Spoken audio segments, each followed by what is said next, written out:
Welcome to The Explainer. Today, we're going to do something pretty fun.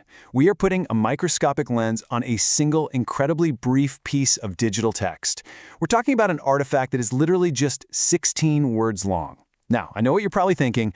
Doing a forensic deep dive into a random snippet of internet text sounds, well, maybe a bit obsessive, right? But honestly, how much can we really learn from 16 words? As it turns out, a whole lot. We're going to treat this tiny little promotional blurb like it's a freshly unearthed archaeological find and really deconstruct how it functions, how it communicates, and how it just perfectly captures our modern digital landscape. So let's just look at the exact source text together. And I want you to really sit with these words for a second. It reads, excerpts from Silver Plate and Silent Dinners, YouTube video for my channel, Silverzz's Silver Dinner Set. Take a mental note of the punctuation, the capitalization, the whole flow of information here. Notice how it feels as you read it. It's fascinating because it starts off sounding almost like a piece of classic literature and then ends sounding exactly like a frantic internet search query.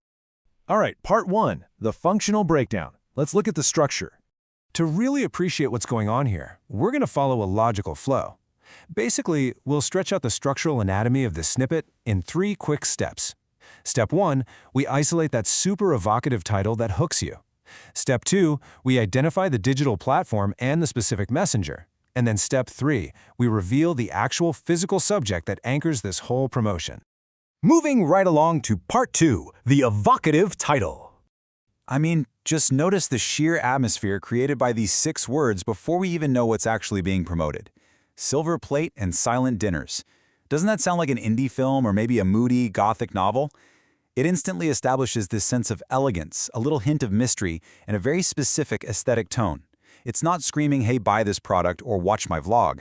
Instead, it's totally inviting you into an environment. And if we zoom in on just the phrase silent dinners, think about the auditory imagery that creates for a second.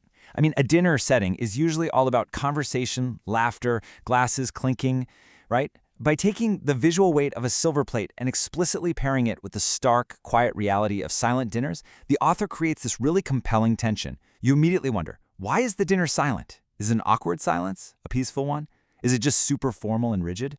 That is just incredibly effective writing. Which brings us to part 3, the platform and the messenger. Now watch how fast the tone shifts here. Boom. The curtain gets pulled right back. We go straight from silent dinners into explicit platform instructions. YouTube video for my channel. The poetic illusion is totally broken, but the functional, mechanical purpose of the text is laid completely bare. It's explicitly handing the viewer a map of exactly where this content lives and what format it's in. And tucked right inside that platform instruction, we find the channel name itself, Silverzz. It acts as this stark, modern digital identifier. We've totally left that elegant, capitalized world of the silver plate and crashed into the lowercase, informal, hyper-specific reality of a digital username. Silverzz is the messenger, the destination, and the personal brand, all wrapped up into one quirky little string of letters. Next up, part 4, the featured subject. So, we finally hit the physical focus of the promotion, stated exactly as it's written, the literal silver dinner set. After all that incredible buildup, the core subject is just presented in raw, lowercase, highly descriptive language. It brings the whole thing completely down to earth. Honestly, this perfectly illustrates the dual nature of modern digital communication. On one hand, you have this highly evocative, almost poetic title phrase, Silver Plate and Silent Dinners, which is totally designed to capture human emotion and curiosity. But on the flip side, you have the dry, literal, search engine optimized descriptor of the item itself, Silver Dinner Set. It's such a beautiful contrast. The first part is for the human heart, and the second part is for the digital algorithm. Finally, part 5, synthesizing the promotion.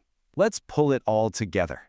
When you map these 16 words out, it's actually wild to see how they form a completely unified, albeit extremely brief, promotional package. Literally every box is checked. We've got the title to draw us in, Silver Plate and Silent Dinners. We've got the platform telling us what to expect, a YouTube video. We have the specific channel destination, Silverzz, and we've got the object acting as the core subject matter, the Silver Dinner Set. It is honestly a masterclass in aggressive, compact efficiency. So what's the big takeaway here? Mostly that a text does not need to be long to be incredibly rich with structure. Just summarizing the undeniable facts we've extracted, we can see exactly what the author intended. The viewer gets the title, the medium, the host, and the product all at once. It's this crystal clear transaction of information disguised within a tiny little blurb. I want to leave you with this to chew on. Think about how your expectations meet reality based on just a handful of words. Does the juxtaposition of a really elegant phrase like silent dinners, paired with a modern casual channel name like Silverzz, actually compel you to go seek this out? Does that clash of the poetic and the digital make you more curious or less? It is pretty amazing what we can uncover when we simply take the time to look closely. Thank you so much for joining me for this explainer. Keep learning, keep analyzing, and I'll catch you next time.